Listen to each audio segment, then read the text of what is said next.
나는 전능하신 아버지 하나님 천지의 창조주를 믿습니다. 나는 그의 유일하신 아들 우리 주 예수 그리스도를 믿습니다. 그는 성령으로 잉태되어 동정녀 마리아에게서 나시고 본디오 빌라도에게 고난을 받아 십자가에 못 박혀 죽으시고 장사된 지 사흘 만에 죽은 자 가운데서 다시 살아나셨으며 하늘에 오르시어 전능하신 아버지 하나님 우편에 앉아 계시다가 거기로부터 살아있는 자와 죽은 자를 심판하러 오십니다. 나는 성령을 믿으며 거룩한 공교회와 성도의 교제와 죄를 용서받는 것과 몸의 부활과 영생을 믿습니다. 아멘.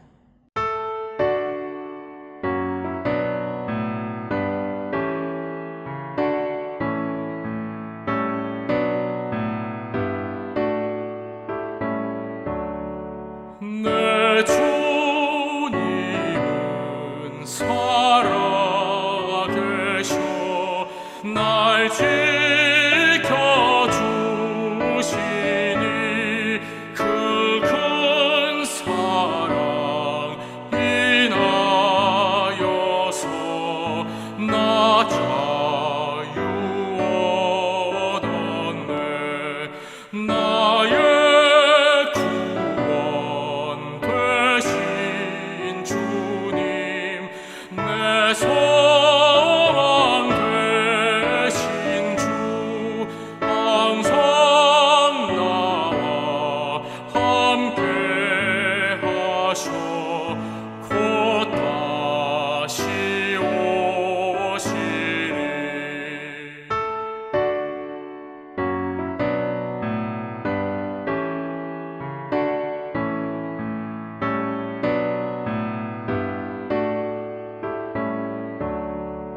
나를 거룩하게 하려 주 너를 부르니 주의 은혜 내게 넘쳐 주 뜻을 이루니 고생 믿음 가지고 주 말씀 따르면 주님 다시 강림할 때 날 영접하시리.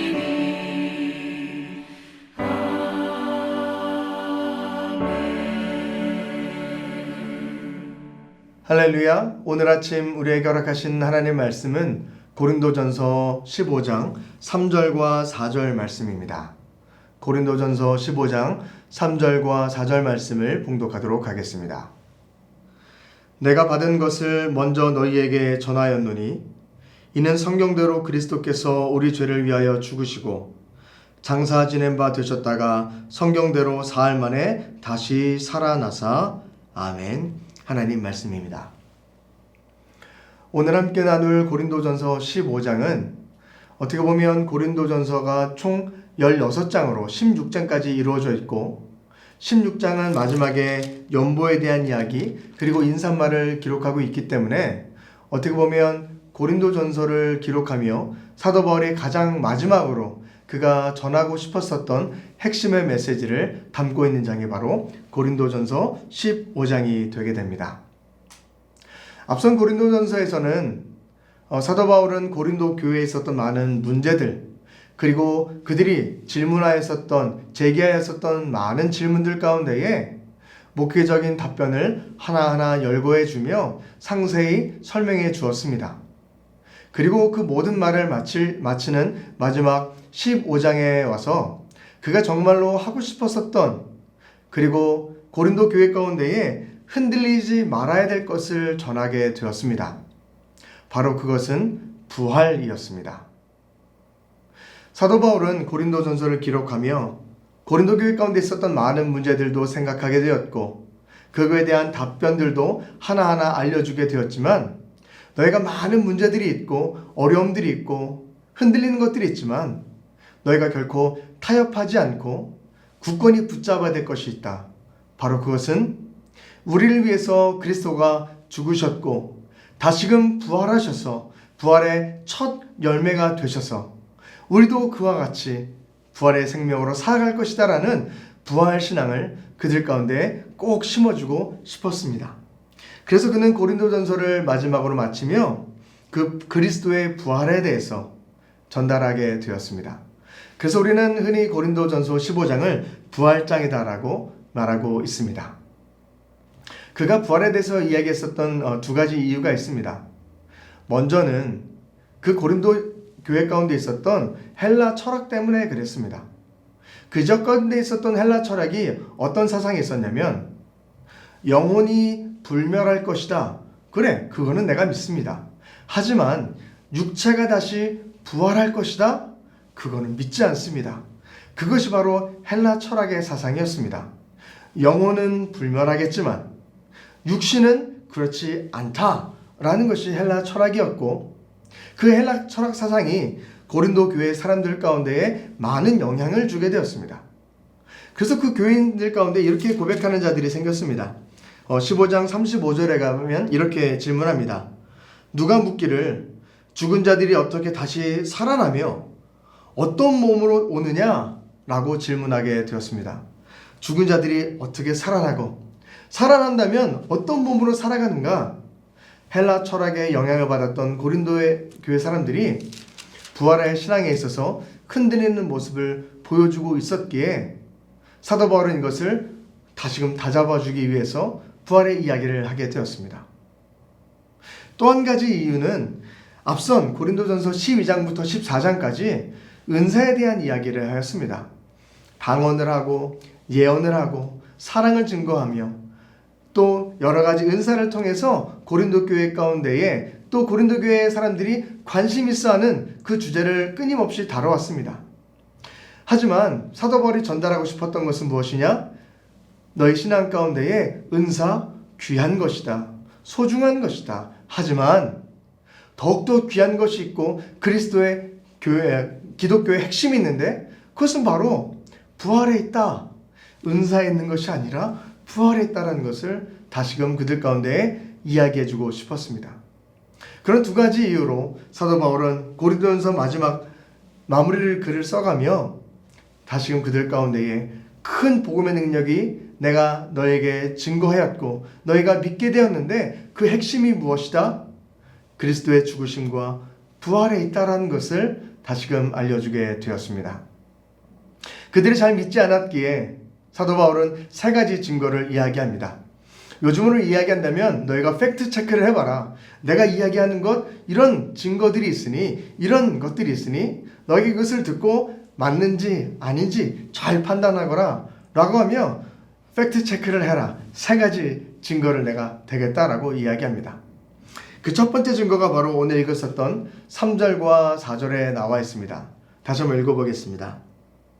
내가 받은 것을 먼저 너희에게 전하노니 이는 성경대로 그리스도께서 우리 죄를 위하여 죽으시고 장사 지낸 바 되셨다가 성경대로 사흘 만에 다시 살아나사라고 기록되어져 있습니다. 그가 증언하는 첫 번째 증거가 무엇이냐? 바로 성경 말씀입니다. 너희가 잘 알고 있는 대로 성경 말씀에 그리스도께서 우리 죄를 감당하시고 죽으실 것을 많이 예언하였고 뿐만 아니라 성경에서 그가 장사되었다가 다시금 살아날 것을 예언하지 않았는가? 성경 말씀에서 그것을 끊임없이 증거하고 있고 바로 우리가 기다렸던 우리의 생명 되시는 메시아 그가 바로 예수 그리스도이다라는 것을 사람들에게 증거로 제시해 주게 되었습니다. 예수 그리스도의 그 부활하심, 예수 그리스도로 말미암아 우리가 죄 사함 받는 것 이미 성경 말씀에서 증거하고 있는 것이 아니냐? 바로 그것이 명백한 사실이다라는 것을 그들에게 첫 번째 증거로 전달하게 되었습니다. 두 번째 증거로는 많은 증인들이 있다라는 것을 이야기합니다. 이어지는 5절부터 이렇게 기록하고 있죠. 예수 그리스도께서 다시 살아나서 게바에게 보이시고 후에 12 제자에게 나타나셨고 그 후에는 500여 형제에게 일제히 나타나셨고 그들 중에는 지금 잠든 자도 있고 지금 살아있는 자들도 있다. 그 후에는 야고보에도 보이셨고 모든 사도들에게 보이셨고 그리고 맨 마중에는 만삭되지 못하여 난 자 내게도 보이셨다라고 증거하고 있습니다. 두 번째 증거로 사도 바울이 얘기했던 것은 부활하신 주님을 만났던 증인들이 있다.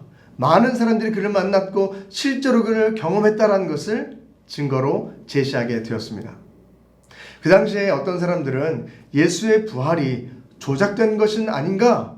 그 조작된 것이야 라고 이야기하는 사람들이 있었습니다. 예수의 몇몇 제자들이 예수의 시체를 빼돌려 가지고 그가 부활했다고 조작해서 사람들 가운데에 증거하는 거 아니냐라는 모함을 받게 되었습니다. 그렇게 사도 바울은 이야기합니다. 나에게 나타난 것뿐만 아니라 500명에게도 모든 사도들에게도 야고보에게도 게바에게도 주님은 당당히 드러나셔서 자신의 몸을 보이셨고 못자국 난 손을 보이셨고 창을 찌르셨던 옆구리를 보여주시며 내가 정말로 살아났다라는 것을 부활했다라는 것을 보여주셨다. 그들 중에 지금 잠자는 자들도 있지만 살아있어서 그것을 증언할 수 있는 자들이 많이 있다라는 것을 사도 바울은 증거로 증인으로 세웠습니다. 그래서 예수 그리스도가 정말 부활하셨다라는 두 번째 증거로 그는 그것을 이야기하게 되었습니다. 그리고 마지막 세 번째 증거입니다. 그것은 바로 자기 자신을 이야기하고 있습니다. 9절에 그는 이렇게 기록하죠. 나는 사도 중에 가장 작은 자라. 나는 하나님의 교회를 박해하였으므로 사도라 칭함받기를 감당하지 못할 자니라. 그러나 내가 나된 것은 하나님의 은혜로 되었다 라고 하며 바로 내가 예수 그리스도의 부활의 증인이다 라고 이야기합니다. 나는 원래 부활신앙이 있었던 사람들, 그런 유언비어 같은 말을 했던 사람들을 색출하고 잡고 죽였던 자가 바로 나였다. 그들을 핍박했던 자가 바로 나였는데 내가 주님을 정말로 만나게 되었고 그를 경험하게 되었고 그로 말미암아 이제는 내가 부활이 있다라고 그 말이 사실이라고 이제는 내 생명을 바쳐서까지 그것을 증거하는 복음의 전달자가 되지 않았습니까? 내가 바로 명백한 증인입니다 라고 하며 세 번째로 내가 그 말에 그 부활신앙의 증인임을 그는 전달하게 되었습니다. 사랑하는 성도 여러분, 사도 바울은 고린도전서를 기록하며 그들 가운데 정말로 예수 그리스도가 죽은 자 가운데서 다시 살아났다. 그리고 우리도 그를 믿는다면 영원히 멸망하지 않고 우리도 부활할 것이다 라는 신앙을 그들 가운데 심어주고 싶었습니다. 그래서 끊임없이 강조하고 여러 가지 증거를 대가며 그는 예수님의 살아계심을 부활하셨음을 나타나게 되었습니다. 사랑하는 성도 여러분, 예수님은 부활하셨습니다. 예수님은 살아나셨습니다. 할렐루야. 고린도 교회 가운데에 그들은 은사에 심취하여 있었습니다. 그로 말미암아 정말로 중요했었던 부활의 신앙의 빛을 잃어가는 모습이 그들 가운데 있었습니다. 그것이 너무나도 안타까워서 사도 바울은 고린도전서 마지막에 너희가 중요시 여겨야 될 것은 그런 많은 문제들이 아니라 은사들이 아니라 예수 그리스도의 죽으심과 부활하심 그 복음의 핵심을 너희가 잘 붙잡아야 된다라고 증거하였습니다. 사랑하는 성도 여러분, 우리는 이 시대를 살아가며 우리는 또 무엇에 심취해가며 살아가고 있습니까? 고린도 교회 가운데에는 많은 그들이 흔들릴 수밖에 없었던 상황들도 있었고 그로 말미암아 정말로 어려움을 걸어가는 길이 있었습니다. 이 시대를 살아가는 우리 가운데에 우리의 믿음을 흔들리게 하는 것은 무엇입니까? 우리가 지금 심취해 있는 것은 무엇입니까? 우리도 오늘 사도 바울의 이 메시지를 통하여서 다시금 예수 그리스도의 죽으심과 부활하심 그 부활의 신앙 가운데에 굳건히 서가는 우리가 되어야 될 줄로 믿습니다. 함께 기도하겠습니다. 사랑이 많으신 하나님 아버지 감사합니다. 사도 바울은 그가 증거했었던 많은 것들 가운데에 예수 그리스도가 정말로 살아나셨다. 정말로 주님께서 나를 위해 오셨고 부활하셨다라는 것을 끊임없이 증거하게 되었습니다. 만약 그렇지 않다면 우리가 믿는 것이 다 헛것이다. 우리가 세상에서 가장 불쌍한 자들이다 라고 표현할 정도로 부활했음을 확신하며 증거하게 되었습니다. 하나님, 우리도 그 부활의 확신을 가지고 살아갈 수 있는 우리가 될 수 있도록 인도하여 주옵소서. 세상에 혼탁해져간 가운데에 우리도 흔들리지 않게 하여 주옵시고, 다른 것에 심취하지 않게 하여 주옵시고, 오직 예수 그리스도의 말씀 안에, 그 부활의 신앙 안에 살아갈 수 있는 굳건한 백행목 같은 믿음의 사람들이 될 수 있도록 인도하여 주옵소서. 사랑 많으신 예수 그리스도의 이름으로 감사하며 기도드립니다. 아멘. 하늘에 계신 우리 아버지, 아버지의 이름을 거룩하게 하시며 아버지의 나라가 오게 하시며 아버지의 뜻이 하늘에서와 같이 땅에서도 이루어지게 하소서.